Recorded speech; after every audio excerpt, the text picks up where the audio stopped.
Tell me you guys were just watching tonight's Survivor, yet another good episode. I am loving this season and I don't want it to end, unfortunately. However, if it has to end to go into that Survivor second chance thing that Jeff Probst was talking about, I'm all here for it. I want Tasha to come back. I want Spencer to come back. There are so many people I want to come back and I have to vote as soon as possible.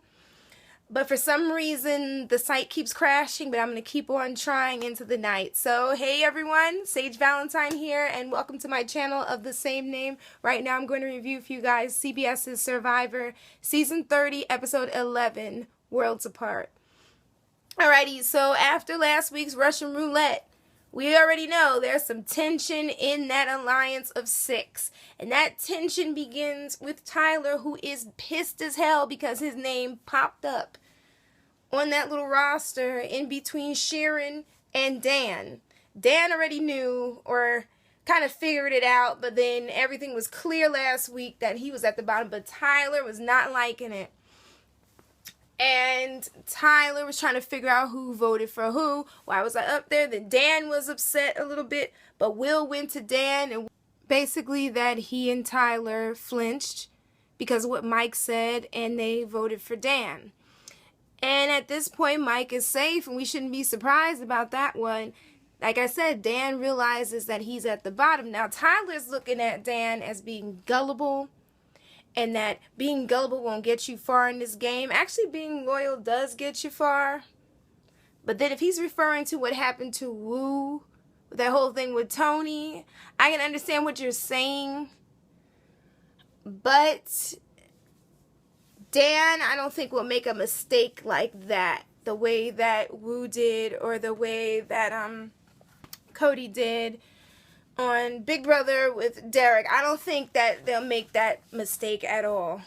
I think that Dan is loyal to a point, but Dan is trying to win this money. So I really honestly think that Tyler needs to worry about himself. Or at least that's what I thought when I was taking these notes, because I was like, you're so worried about Dan, but sweetheart, you are a threat.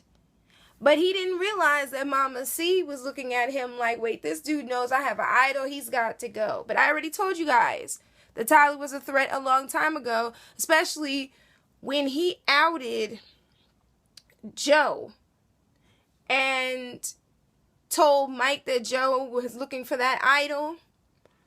I've been through with Tyler since then, and then if I remember correctly, he was one of the people that said that they were on the fringe of the group and of the different alliances once everybody merged, and that they were kind of safe and they were going to sway whichever way that they could. Players like that are dangerous players, to be honest.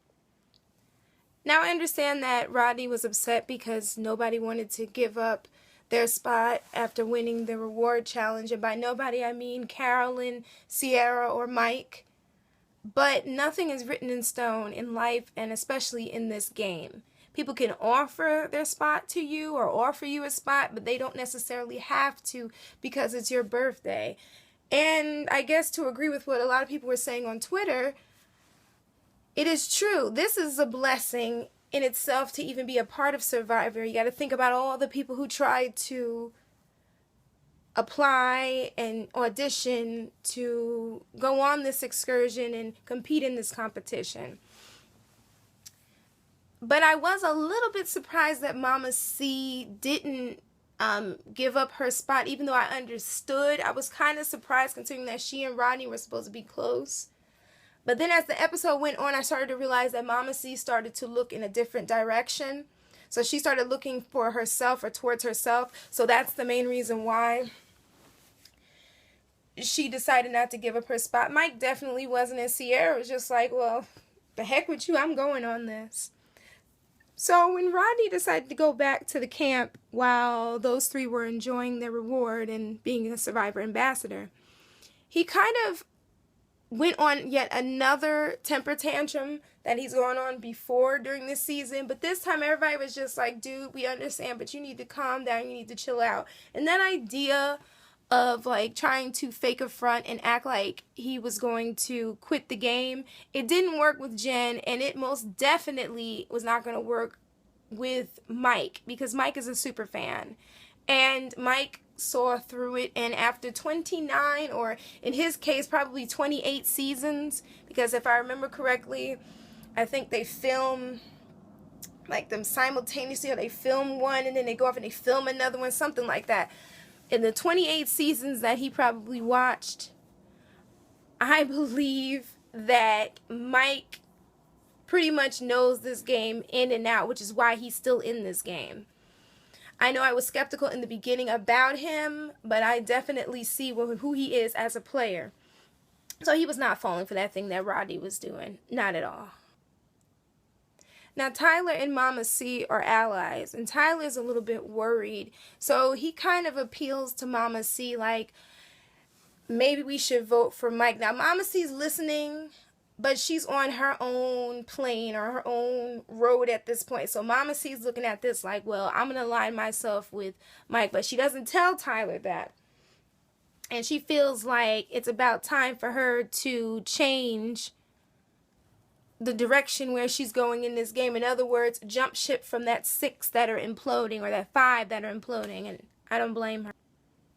So congrats to Mama C for winning immunity a second time. I'm proud of her, and for some reason I thought Mike was going to win since he was kind of on a streak, but then I realized Mike obviously had a plan.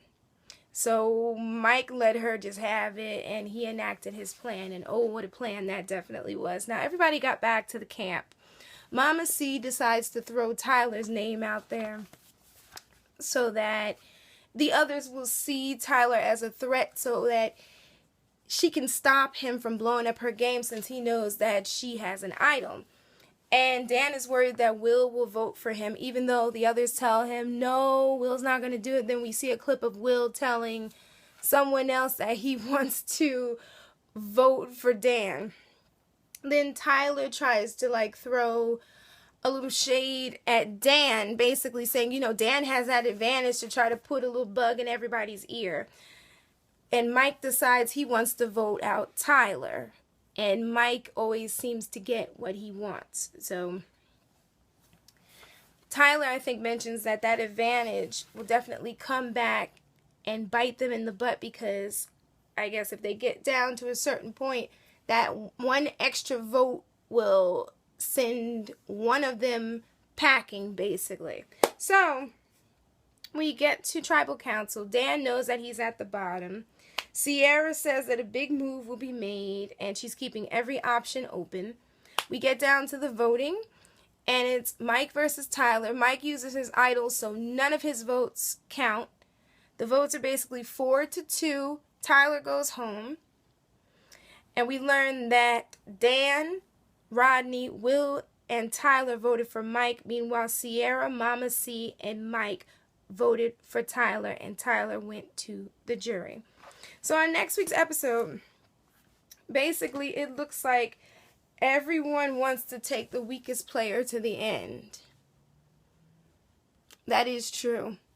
And I can't wait to see who's going to be voted out next. Because every time I think I know who it's going to be, it always ends up being a different person. But I had a feeling, though, that Tyler was on the verge of being voted out. So thank you guys so much for tuning in. You all take care, and don't forget to rate this video, subscribe, hit me up on Twitter at sagevalentine and Google Plus at sagevalentine. And if you want to chat about Survivor this season or Survivor Second Chance, which I think is going to be epic for season 31, chat down below or hit me up on Google or Twitter. So until next time, you all take care. I love you guys. Next week is going to be something else, and I am all here for it. Bye, guys. Love you all. Bye.